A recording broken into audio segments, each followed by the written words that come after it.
금강경 제45강입니다. 이번 시간에는 제16분 능정업장분에 대해서 살펴보도록 하겠습니다. 능정업장이라는 의미는 능히 업장을 밝혀준다라고 하는 그런 뜻이 되겠습니다. 다시 말해서 중생들이 이 금강경을 받아 지니고 이해하고 읽고 수지 독송하게 되면은 그 공덕으로 과거에 지었던 모든 업장으로부터 벗어나 부처님의 세계에 들어갈 수 있다. 그런 깊은 뜻을 지니고 있다 하겠습니다.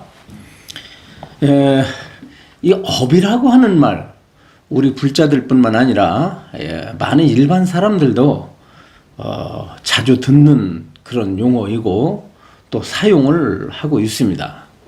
근데 이 업이라고 하는 그런 말은 별로 좋은 의미로 쓰여지지 않는 것 같아요. 그죠? 업 그러면 뭔가 칙칙하죠. 무엇과 연결이 되죠? 업은 죄와 연결이 되죠. 그래서 업 앞에다가 주로 많이 이어서 쓰는 글자가 바로 죄입니다. 그래서 죄업 또는 뭐 악업 이렇게 이제 사용을 하는데요. 그러나 이 업이라고 하는 그 글자는 그렇게 부정적인 의미만을 지니고 있지는 않습니다. 왜냐하면 본래 이 업은 이 까르마에서 비롯된 용어죠. 이제 팔리어로는 깜마라고 그러고 산스크리트어로는 까르마라고 그래요.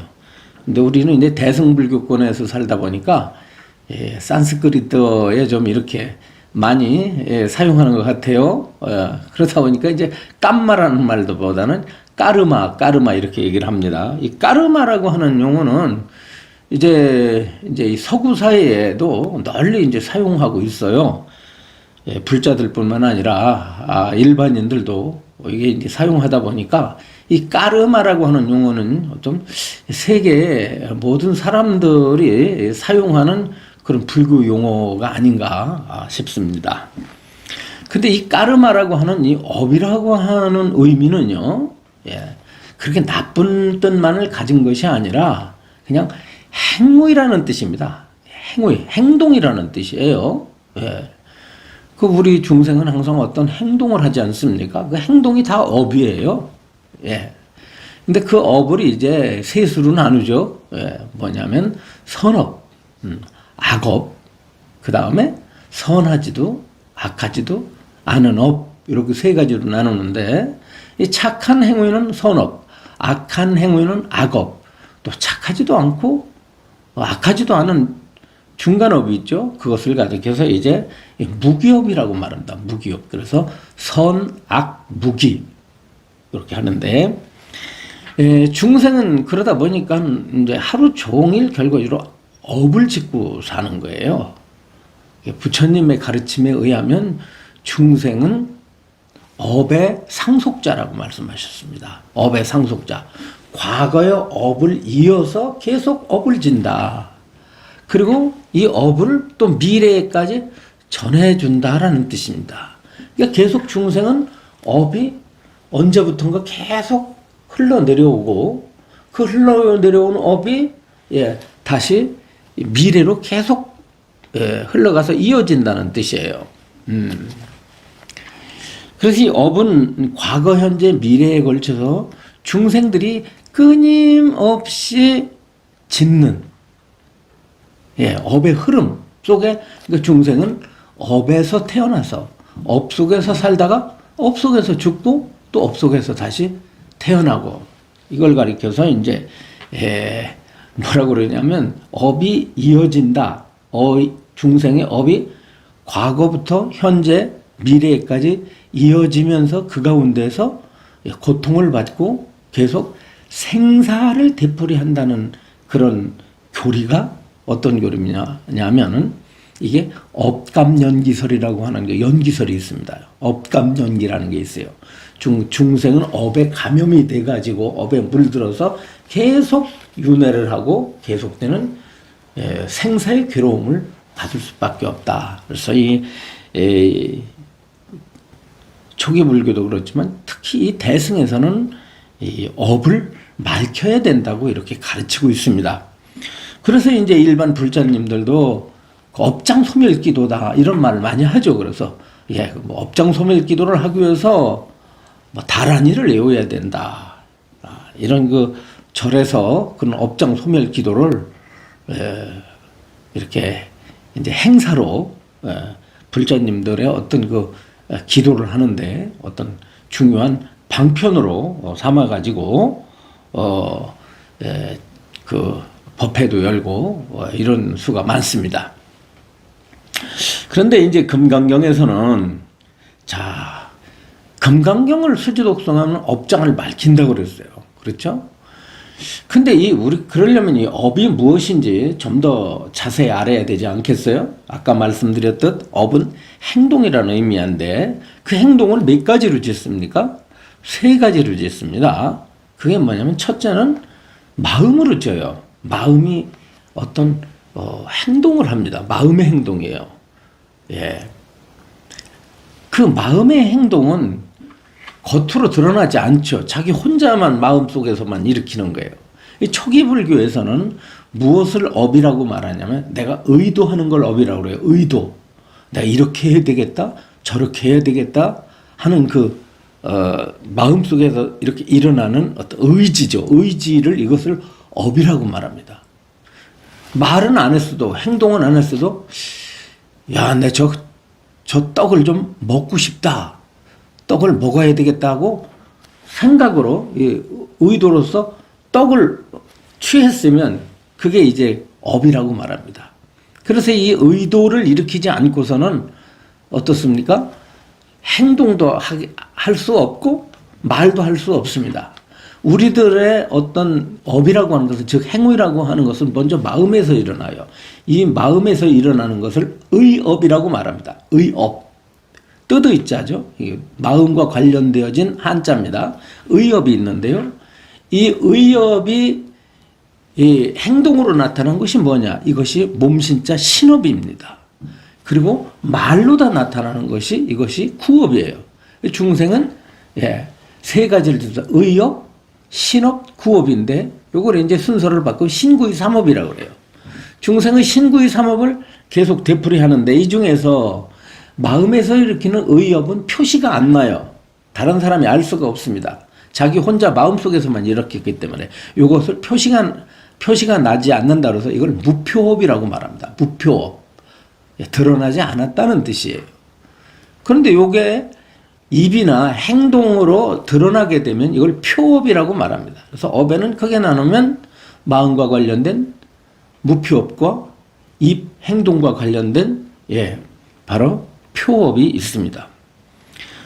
그래서 이제 이 업을 발생하는 곳은 신구의죠. 그런데 여기에 따라서 무엇이 따라 붙느냐면 인과응보가 따라 붙겠죠. 그래서 선업에는 즐겁고 행복한 과보가 오고 악업에는 괴롭고 불행한 과보가 오고 또 선업도 아니고 악업도 아닌 중간업은 어떻습니까? 고도 아니고 락도 아닌 과보가 온다고 부처님께서 설하셨습니다. 선업은 즐겁고 행복한 결과를 낳고 악업은 괴롭고 불행한 과보를 낳는다. 또 무기업, 선도 아니고 악도 아닌 무기업은 고락도 아닌 그런 과보를 받게 된다. 이렇게 이제 부처님께서 말씀하시면서 그렇기 때문에 선업을 많이 지라고 권고를 우리 중생들에게 하셨죠. 근데 이 업은 또 과보의 측면에서 과보를 받는 시기의 측면에서는 어떠냐면 금생에 져가지고 금생에 받는 업이 있어요. 금생에 져서 금생. 그러니까 현생에 지은 업을 현생에서 받아버리는 거야. 그걸 뭐라고 그러냐면 순현업이라고 말합니다. 순현업. 현재를 따르는 업이다 이런 뜻이에요. 지금을 따르는 업이다 그래서 순현업이라고 그러고 다음에 금생에 받지는 않았지만 다음 생에 받는 것을 순선업이라고 말합니다. 순선업. 앞선자. 바로 곧 금생은 아니라도 바로 다음 생에 받는 것을 이것을 순선업. 그런데 금생에 졌지만은 금생에도 받지 않고 다음 생에도 받지 않으나 어느 생인가는 받게 되는 것을 이것을 순후업이라고 말합니다. 업을 지어가지고 받는 기간을 이렇게 셋으로 나눈 것입니다. 순현업과 순선업과 순후업. 예. 근데 이제 대개 제가 이제 살면서 가만히 보니까요. 중생들이 받는 금생에 지은 업은요. 거의 금생에 받는 것 같아요. 예. 다음 생에 받는 확률보다는 금생업을 금생에 받는 확률이 상당히 많다는 느낌을 받게 됩니다. 그래서 이 업이라고 하는 것이 이게 중생에는 뭐가 되겠습니까? 사실은 아까도 말씀드렸듯 업이라고 그러면 나쁜 의미를 가지고 있지만 설명드렸듯이 선업도 업입니다. 그러니까 업이라고 하는 것은 악업에만 국한되는 것이 아니라 중생이들이 일으키는 모든 활동에 다 이게 업에 해당이 되는데요. 그렇기 때문에 우리가 전생의 업 때문에 이런 말을 꼭 현재 고통의 문제가 생겼을 때에 업을 거론해서 전생에 내가 무슨 죄를 져서 금생에 이렇게 고통을 받느냐, 전생에 너하고 나하고 무슨 왼수가 졌길래 이렇게 만나느냐, 뭐 이런 말을 하는데, 그렇게 나쁜 쪽에만 업을 연결시켜서는 사실은 안 됩니다. 그거를 이렇게 연결을 시키려면 앞에다 글자를 넣어서 내가 전생에 무슨 당신에게 무슨 악업을 지었길래 이렇게 표현해야 사실은 맞는 것이죠. 그런데 우리가 생각할 때 업이라고 하는 것은 주로 이제 악업 쪽에서 본다면은 이 악업에 의한 업장은 소멸하려고 그래요.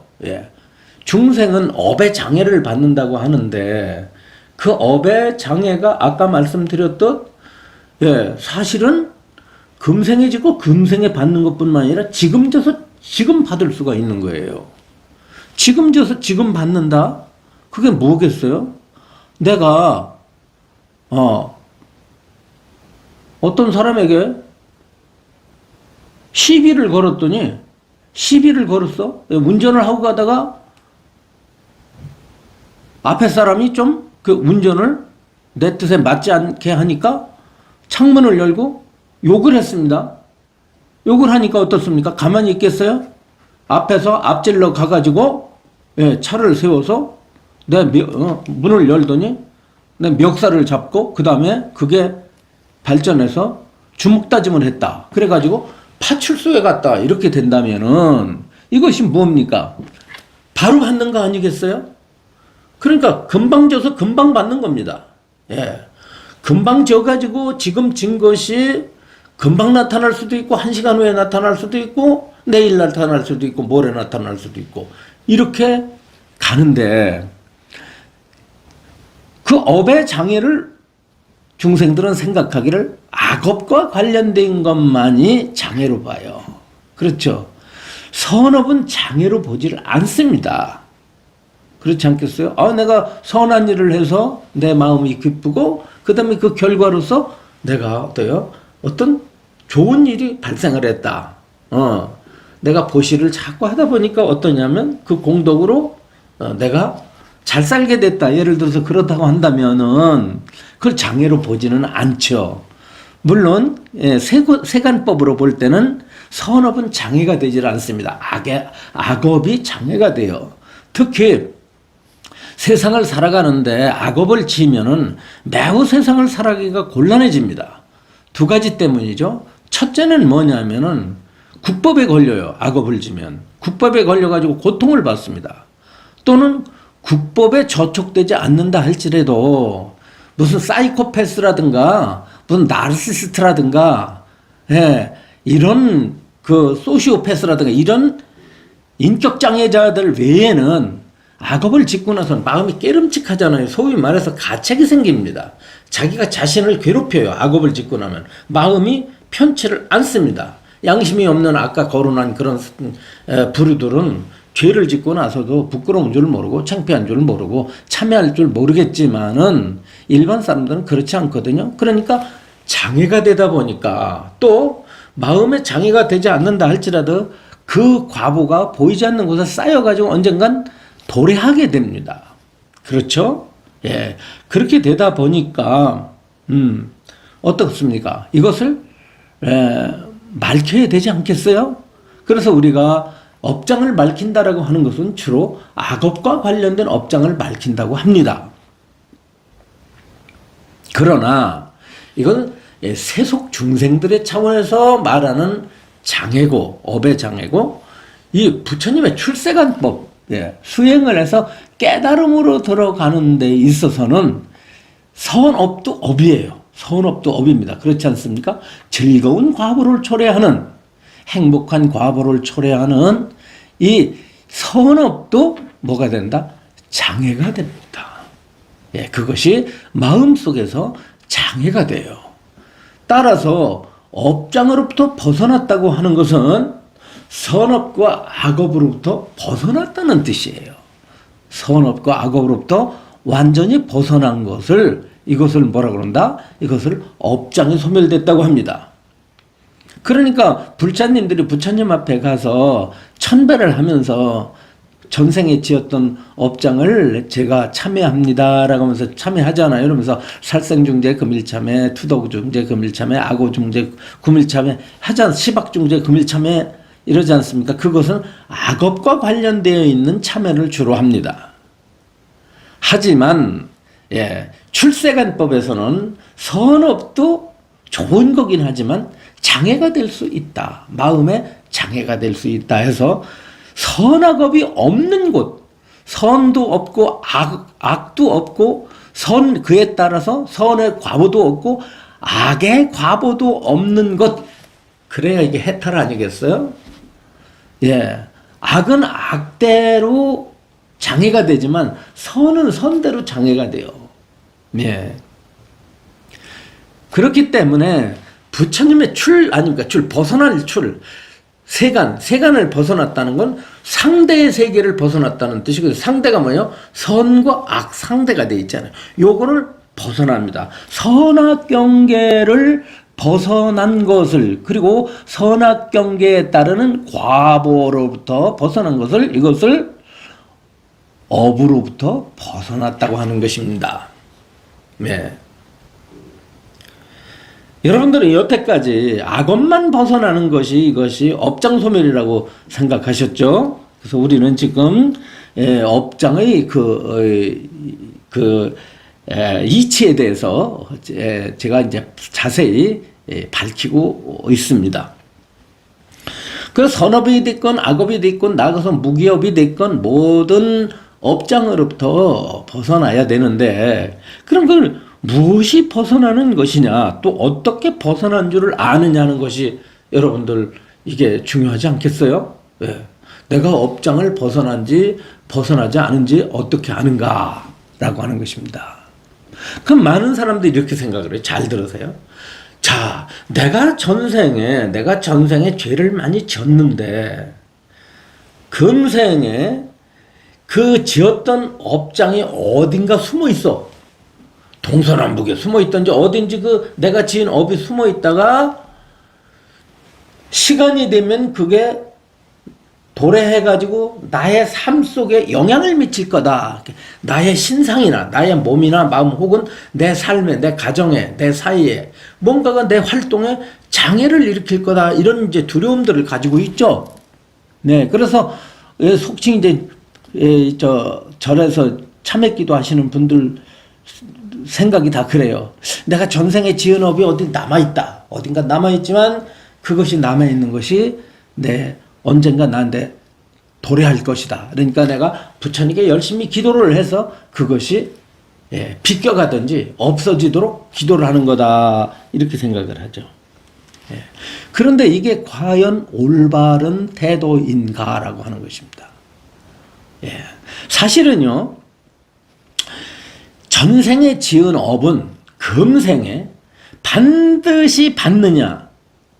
어떤 분들은 그래요. 인과 필연론을 내세우면서 전생에 진 거는 반드시 받는다. 전생에 악업을 짓고 금생에 전생에 악업을 짓고 전생에 선업을 진 것은 반드시 금생에 받는다. 그래가지고 여러분들 중에는 현재 삶이 괴로워. 뭐 남편이 속을 썩인다든가 자식이 속을 썩인다든가 뭐 몸이 아프다든가 뭐 경제적 곤궁을 당한다든가 이러면 뭐라 그래요? 전생에 내가 죄를 많이 지어서 뭐 가난한 사람은 전생에 내가 복을 짓지 않아서 보시를 하지 않아서 그리고 내 남편이 나를 속이고 내 자식이 속썩이고 아내가 속썩이는 것은 내가 전생에 이 사람들한테 죄를 진 게 있어서 그 원수를 갚느라고 뭐 이런 얘기 많이 하죠. 이거는 불교의 업보와는 관계가 없어요. 이렇게 꽉 짜여진 이거 보면 사람들이 어때요? 옴짝달싹 못해요. 업이라는 게 이렇게 무서운 건가? 그럼 내가 지금 금생에 받는 모든 이 고의 업보는 전생에 내가 진 거구나? 그러니까 어떻게 했다? 달게 받아야 되겠다 이런 생각하죠. 그래서 어떤 스님은 그렇게 말을 하죠. 금생에 그렇게 당신을 속썩이고 당신을 고통스럽게 하는 것은 당신이 다 진 거니까 잔말 말고 다 받으시오. 그리고 그 사람한테 오히려 업장을 소멸시키주는 스승이라고 생각하고 감사하게 여기고 부처님 공양하듯이 잘 공양하라고 이렇게 타이르죠. 완전히 이것은 잘못 와전된 업에 대한 해석입니다. 물론 불자들에게 뭐 그렇게 해버리면 뱃속은 편하지만은 교학적으로 볼 때는 절대 그렇지 않다는 점입니다. 자, 쌍유타 니카야라고 하는 거기에 보면은 마지막 니카야에 보면은 부처님께 물어요. 어떤 비구가 세존이시여 금생의 중생들이 받는 고활악 고통과 즐거움은 전생의 업에 의해서입니까? 딱 물어요. 그럼 여러분들 생각 어때요? 부처님이 그렇다. 중생들이 현재 받는 고락의 업은 전부 전생에 지은 걸 받는 거다. 이렇게 대답하실 줄 알았죠. 그랬더니 부처님 뭐라 그래요? 비구여 열에는 금생에 받는 중생들의 고락이 전생의 업에 의한다고 말하지 않노라. 이게 중요한 거야, 아주.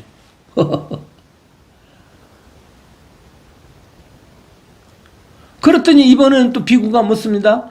세존시여 그렇다면 중생들이 금생에 받는 고활악은 전생의 업과 관련이 없습니까? 라고 물어요. 그러니까 부처님이 또 뭐라고 대답하시냐면 비구요 금생의 중생들이 받는 고락은 전생과 관련이 없다고도 말하지 않노라 이렇게 말씀을 하셨어요. 그러니까 이 말은 뭐예요? 우리가 받는 고활악은 전생의 업에 영향을 받기도 하지만 영향을 받지 않는 것도 있다 이런 뜻이에요. 그래야 되겠죠? 예. 좀 각도가 다르지만 이런 말 합니다. 저한테 와서 스님 저는 업장이 전생에 살생을 많이 했나 봐요. 왜 이렇게 몸이 아파요? 전생에 살생한 거, 왜 금생에 몸이 아픈 걸 전생에 살생한 거하고 연결시키셔? 그러니까 하는 말이에요. 아니, 스님들 법문을 들어보면은 금생에 몸이 아픈 건 전생에 생명들을 함부로 대했기 때문에, 예, 그 과보로다가 그 몸이 아프다고 말씀하시는데요. 그래서 그렇게 말하면 제가 묻습니다. 보살님 지금도 마음에서 생명들을 함부로 해치는 마음이 있습니까? 물어요. 그럼 뭐라고 대답해요? 아유, 무슨 말씀이세요? 저는 어렸을 때부터, 예, 모기 같은 것도 제대로 못 죽이고요. 벌레도 함부로 못 죽였어요. 예, 제가 어떻게 생명을 함부로 죽이겠어요? 불교 믿기 이전에도요, 어렸을 때 마음이 약해서 살아있는 것들 죽인 적이 거의 없어요. 이렇게 말합니다. 아마 여러분들, 여성분들 대부분 그럴 거예요. 제가 그래서 거기에 대한 대답을 합니다.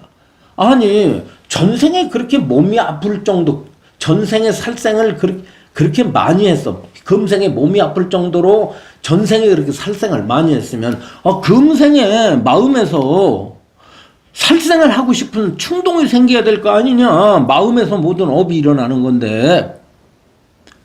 그런데, 금생에 생명체를 보고 생명을 존중하는 마음이 있다고 하는데, 함부로 살생한 적이 없고 생명들을 해친 적이 없다고 하는데 어떻게 전생에 살생을 많이 한 것이 금생에 과보로 나타난다는 그런 말도 안 되는 소리를 하느냐. 그러니까 금생에 몸 아픈 거 하고 전생에 살생하고 연결시키지 마라. 몸이 아프게 된 것은 여러 가지 조건 때문이다. 부모의 유전 영향도 있고, 금생에 또 몸을 잘 관리하지 않은 원인도 있고, 또 어떤 일로다가 또 정신적으로 많은 스트레스를 받아서 몸이 병이 생길 수도 있고 뭐 이런 거지. 병의 원인을 따진다면 여러 가지가 있는 것이지 어떻게 전생의 모든 원인을 금생의 결과를 전생의 원인으로 돌리느냐. 부처님은 그런 말씀 안 하셨다. 그러니까 부처님은 어떻다? 금생에 받는 중생의 고락이 전생의 업의 영향일 수도 있고 영향이 아닐 수도 있다. 그리고 반드시 받으라는 법도 없다. 왜 받으라는 법이 없어? 불교는 연기법에 의해서 모든 법문이 나간다고 그랬죠. 연기법에 바탕을 둬서 84,000 경전의 교리가 전개되는 거야. 연기법이 진리라고. 그 연기법이 뭐야? 조건으로 일어나는 거예요. 조건으로. 조건이 없으면 일어나지 않아. 전생의 업도 금생의 조건을 만나지 못하면 과보로 나타날 수가 없습니다. 예?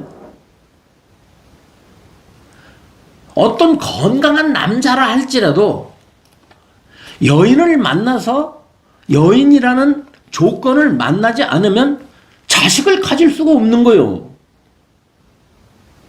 아무리 좋은 씨앗도 땅이라고 하는 조건을 만나지 않으면, 햇빛이라는 조건을 만나지 않으면, 물이라는 조건을 만나지 않으면 그것을 또 어떻습니까? 누가 심어야 될 씨앗을 심지 않으면 나무가 생하지 못하고, 나무가 생하지 못하면 열매가 맺을 수가 없는 것입니다. 그렇지 않습니까? 아무리 좋은 씨앗도 농부가 씨앗을 가지고 있어. 아주 특별한 씨앗을 가지고 있지만 그 농부가 땅에다 심지 않으면, 농부를 만났어도, 농부라는 조건을 만났어도, 땅이라는 조건을 만나지 못하면, 땅이라는 조건을 만났어도, 햇빛과 비라는 조건을 만나지 못했으면 그 씨앗은 아무리 훌륭해도 열매를 맺을 수가 없다. 이게 연기법이야. 모든 건 조건으로 일어나니까. 그래서 부처님께서는 조건을 중시하기 때문에 과거의 업을 금생에 과보로 성숙시키는 조건이 만나지 않았다면 그것은 어떻다? 나타나지 않는다라는 것입니다. 다만 우리가 주의해야 될 것은 뭐냐면 마음속의 장애예요. 자, 이 마음을 중시하는 불교의 교리에서는 그러면 중생의 업이라는 것이 어디에 저장이 되느냐라고 했을 때는 그 업을 진 중생의 마음에 저장이 됩니다. 그러니까 마음은 업을 일으키는 장소이면서 업을 저장하는 장소이면서 업을 받는 장소예요. 그러니까 마음에서 모든 게 이루어지는 거라. 업을 짓는 것도 마음이요, 업이 저장되어 있는 것도 마음이요, 업을 받는 것도 마음이요. 그러니까 우리가 마음을 중심으로 해서, 자신의 마음을 중심으로 해서 업의 문제를 풀어나가야지, 자꾸 무슨 업이 어디에 머물러 있다가 우리가 살아가는데 그게 닥쳐가지고 뭐 나쁜 일로 가. 뭐 교통사고를 나간다. 뭐 가정에 무슨 큰 침탈이 생겨서 뭐 화재가 난다. 병을 얻는다. 뭐 이런 것들 있지 않습니까? 엉뚱한 그런 것들에 그래서 뭐 물의 재난, 불의 재난, 사람의 재난 이런 것들이 과거에 전생에 졌던 업이 도래해 가지고 받는 것처럼 그런 재난들을 받는 것처럼 하는 이런 공식은 마땅한 올바른 법에 대한 해석이 아니다. 이건 매우 중요해. 이 법문은 여러분들이. 그럼 업을 어디서 동서남북에서 숨어있던 업이 나한테 살아가는데 닥쳐가지고 나를 갖다가 힘들게 하고 괴롭게 한다는 이런 등식을 버리고 업은 마음이 주가 돼가지고 마음이 짓고 마음에서 보관이 되고 마음에서 받는 것이다. 그러니까 결과적으로 업장이라는 것은 마음이 자유롭지 못한 거요. 마음이 자유롭질 못해. 선악업을 지어놓고 자기 마음이 묶여. 좋은 일을 해놓고 자기 마음이 묶여. 나쁜 일을 해놓고 자기 마음이 묶여. 자기가 행동한 것이 자유롭질 못하고 마음에 쌓여. 그게 쌓여서 해탈을 방해해. 해탈을. 그러니까 업장이라는 것은 해탈을 방해한다 이 말이야. 부처님 세계에 들어가는 길에 장애물이 되는 것입니다. 그게 진정한 업장이에요. 이것을 어떻게 소멸하느냐 하면은 바로 금강경을 수지독송하면은 마음의 장애가 사라진다는 뜻이죠. 업장이 맑아졌다는 건 마음이 맑아졌다는 뜻이요. 업장하고 마음하고 이것을 분리시켜서는 안 돼. 업장과 마음이 같은 거란 말이요. 마음에서 업장을 짓기 때문에 그래서 업장이 소멸됐다는 것은 마음이 소멸됐다는 뜻이요. 업장이 맑아졌다는 것은 마음이 맑아졌다는 소리다. 이 점을 우리가 이 본문을 공부하기 전에 분명히 알아야 된다. 여러분들 오늘 본문 내용에서 중요한 것은 뭐냐면 업을 자세히 이해하라는 것입니다. 이것을 기륭화복과 연결시키지 말라. 그래서 절에 가서 업장 기도를 하더라도 이 마음을 깨끗이 한다는 의미로서 업장 소멸 기도를 해야지 전생에 지은 업장이 현재 내가 살아가는 데 있어서 이게 어떤 나쁜 일로 흉한 일로 닥쳐올 것이 그것이 비껴간다거나 그것이 사라진다거나 하는 이런 의미로 받아들여서는 안 된다라고 하는 것. 이것이 오늘 업장에 대한 공부를 하면서 여러분들께서 잘 기억해야 될 그런 내용이라고 생각합니다.